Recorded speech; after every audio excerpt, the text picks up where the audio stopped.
Salut à tous et bienvenue sur ce nouveau vlog numéro 27. Bon, aujourd'hui, on se retrouve dans mon bureau. J'avais envie de vous faire cette vidéo dehors, mais il fait un vent pas possible. Et comme, bien entendu, j'ai attendu le dernier jour pour enregistrer cette vidéo, on est dimanche, il faut que je donne les rushs ce soir à Léna. Bon, on se retrouve dans mon bureau. Mais bon, c'est pas plus mal pour une fois. Aujourd'hui, j'ai envie de vous parler de quelque chose qui m'est arrivé cette semaine et pour lequel j'en ai tiré un enseignement. Alors, je sais pas si j'ai eu la bonne attitude. Vous allez me le dire dans les commentaires, vous me direz ce que vous en pensez. L'histoire, c'est que j'ai été convoqué pour un entretien de conciliation au tribunal avec un de mes locataires avec lequel j'avais un litige. Donc pour vous faire un peu l'idée, c'est mon ancienne résidence principale que j'ai commencé de louer il y a maintenant 5 ans, déjà en 2016, que j'ai vendu cette année, je l'ai vendu au mois de juillet et le locataire en question est parti au mois de février 2021. Donc il est resté un peu plus de 4 ans dans la maison, même 5 ans. Et c'était mon ancienne résidence principale, donc c'est une maison qui est quand même assez sympa, dans laquelle j'avais fait pas mal de travaux. Et notamment une très belle baie vitrée qui donne plein sud, qui fait, si je dis pas de bêtises, bon, maintenant j'ai vendu la maison, mais quasiment 6 mètres de portée, et qui donne sur une très belle vue sur un grand champ. Et donc quand il fait du grand vent là-bas, ça arrive même à faire rentrer un peu la baie vitrée à l'intérieur, je sais pas comment dire, mais peut-être d'1 centimètre, mais on voit que vraiment le vent pousse fort. Et justement, pour fermer cette baie vitrée, il y a un volet roulant qui descend, et c'est tellement grand qu'il est en 2 parties. Il y a une grande partie qui fait 4 mètres, et une petite partie qui fait 2 mètres. Sinon, c'est quasiment une porte de garage, et il n'y a aucun volet qui peut résister s'il y a du grand vent à ça. Et donc, là-bas, je faisais très attention. Quand on fermait ce volet roulant, soit on le ferme en entier complètement, les deux en même temps, soit on les monte complètement, mais si on ferme un seul volet sur les deux, le vent a tendance à s'engouffrer à l'arrière et arrache le volet. Et ça m'est déjà arrivé une fois, et c'est pas rigolo du tout, le volet s'est arraché, il est parti en lambeaux, et j'ai dû remplacer le volet. Et donc, bien entendu, vous commencez à le comprendre, c'est ce qui est arrivé à mon locataire, et pourtant là-bas, j'avais bien insisté là-dessus, c'est un locataire que je connaissais, que je voyais quand même assez souvent. Donc une fois je lui ai fait des réparations dans la maison, je lui avais rappelé la consigne, et c'est un bien qui était délégué en agence, et la personne de l'agence avait bien expliqué au locataire qu'il fallait bien faire attention à ce volet. Certes, il est en 2 parties, il y a 2 télécommandes, mais il faut le considérer comme un seul volet, ou tout descendre ou tout monter, mais jamais un sur les deux. Et bien entendu, il est arrivé ce qui devait ou pas arriver, mais il a fermé un seul des 2 volets une nuit en allant se coucher, et le vent s'est engouffré, a arraché complètement le volet.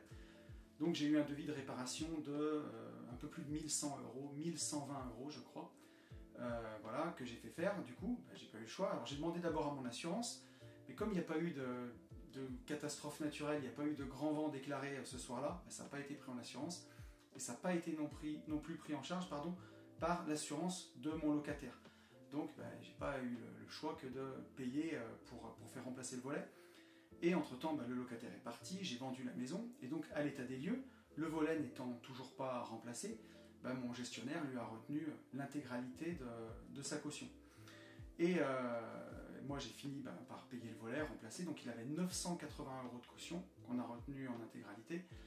Et voilà. Et donc j'ai eu la surprise de recevoir en rentrant de vacances cet été cette convocation au tribunal pour une conciliation, puisque le locataire ne voulait pas payer le volet roulant. Finalement il a contesté l'état des lieux, et donc j'ai été convoqué au tribunal, je m'y suis rendu, et donc avant d'y aller, j'ai quand même pris attache auprès notamment de Quentin Vautret, qui a écrit l'excellent guide de survie du bailleur, où il m'a dit que ce soit les poulies ou les lames font partie de l'entretien du locataire, et que s'il y a une mauvaise utilisation qui est avérée, c'est au locataire de payer. Donc j'y allais quand même avec des billes. J'avais notamment un courrier du réparateur qui a réparé ce volet, qui m'a dit que c'était dû à une mauvaise utilisation, qu'il aurait dû avoir les 2 volets fermés ou les 2 volets complètement ouverts pour pas que ça arrive. Donc j'avais quand même des billes, mais tout ça peut être soumis à l'approbation d'un juge, enfin en tout cas au jugement d'un juge, et en cas si l'affaire part au tribunal, j'avais quand même de très bonnes chances de gagner, 80-90% de chance, 100% de chance de gagner peut-être, mais en tout cas 80 ou 90, mais peut-être pas 100% de chance de gagner. Donc je suis allé à cette conciliation, où là-bas le locataire me réclamait de participer à hauteur de la moitié, ce qui pour moi est complètement dégueulasse, puisque c'est pas moi qui ai cassé ce volet, c'est lui, c'est suite à une mauvaise manipulation. En plus, il le reconnaissait. Il m'a dit, je reconnais que c'est de ma faute. Je lui dis, si vous le reconnaissez, assumez, c'est de votre faute. Surtout que voilà, c'est un locataire qui est une personne âgée, qui gagne très bien sa vie, enfin qui gagne par la retraite, qui a des fiches de retraite de plus de 4000 euros. Donc on n'est pas sur le petit vieux qui ne peut pas payer, qui n'arrive pas à subvenir à ses besoins. On n'est vraiment pas sur ce type de personne où j'aurais peut-être eu une attitude vraiment différente. Non, là on est sur quelqu'un qui peut payer, qui reconnaît qu'il a fait une faute et qui ne veut pas l'assumer. Et donc à la conciliation, c'est rigolo, je vais épargner tous les noms d'oiseaux pour YouTube, hashtag bienveillance. Mais voilà, en gros, je lui ai dit que voilà, j'assumais moi 100%, je prenais 100% de mes responsabilités. Donc j'avais payé le volet, je l'avais fait remplacer. Et que dans la vie, si on veut avancer, il faut être 100% responsable. Et que lui n'était pas du tout 100% responsable. Et que pour moi, c'était pas normal. Mais vous me direz ce que vous auriez fait, vous, en commentaire, si vous auriez accepté de payer ces 490 € et de concilier, ou si, par principe, vu que c'est lui qui a cassé le volet, qu'il était au courant de tout, vous seriez allé jusqu'au bout au tribunal. C'était assez drôle d'ailleurs, parce que la personne qui faisait la conciliation m'a demandé si les manipulations de ce volet étaient bien marquées dans le bail. Je lui ai dit non, c'était pas marqué dans le bail, et dans le bail, c'est pas marqué non plus qu'il faut pas mettre ses doigts dans les prises. Et voilà, donc on est vraiment à un niveau d'infantilisation pour une personne qui a plus de 75 ans. Ça me paraissait complètement dingue. Mais malgré tout, j'ai accepté de transiger et de payer, lui rendre la moitié de la caution. Donc non seulement j'ai payé le volet, mais en plus je lui ai rendu la moitié de sa caution. Et pourquoi j'ai fait ça? Alors, tout simplement parce que je considère que mon temps, c'est mon actif le plus précieux. Récemment, j'ai vendu un immeuble où j'ai les nouveaux propriétaires qui se sont retournés contre moi pour quelques désordres. J'ai dû faire appel à un avocat qui m'a fait un courrier et qui a éteint tout de suite le feu puisque les demandes n'étaient pas légitimes. Mais ce courrier-là m'a coûté 600 €. Donc aujourd'hui, le moindre courrier d'avocat, la moindre procédure, c'est minimum 600 € pour dire bonjour. Donc je me suis dit, quoi qu'il en soit, c'est une personne âgée, même si elle gagne bien sa vie, à tous les coups, elle ne sera pas condamnée à me rembourser les frais de justice. Tout ce que je vais débourser, ça va finalement être pour moi. Plus se constituer une défense avec un avocat, plus les nouveaux rendez-vous d'audience, tous ces documents. Et quand je vois tous les projets que j'ai, tout ce que j'ai envie de faire, que ce soit en termes de boulot, avec les gentlemen investisseurs, avec une vie de liberté, et aussi surtout avec AB Invest, ma société de marchand, tous les projets que j'ai envie de développer, est-ce que j'ai envie de consacrer du temps de cerveau à ce genre de conneries? La réponse ça a été non, et je me suis dit, mais voilà, soit je paye 490 tout de suite, et l'affaire s'arrête, soit j'en fais une affaire de principe, je vais au tribunal, je paye les courriers d'avocat, je paye tout, j'ai 90% de chances de gagner, donc de très bonnes chances de gagner, mais est-ce que je serai remboursé de mes frais de justice? Est-ce que je serai remboursé du temps que ça va me coûter? Je ne suis pas sûr. Donc j'ai fait ce choix-là de payer en conciliation, de lui rendre la moitié de sa caution et de ne plus rien avoir à faire avec cette histoire, avec ce bonhomme et avec tout ça. Je lui ai quand même dit de faire attention à ce qu'il allait acheter avec cet argent parce que bien mal acquis ne profite jamais quand même. Mais au-delà de la petite pique que je lui ai balancée, voilà, moi j'ai choisi de penser que mon temps c'était mon actif le plus précieux.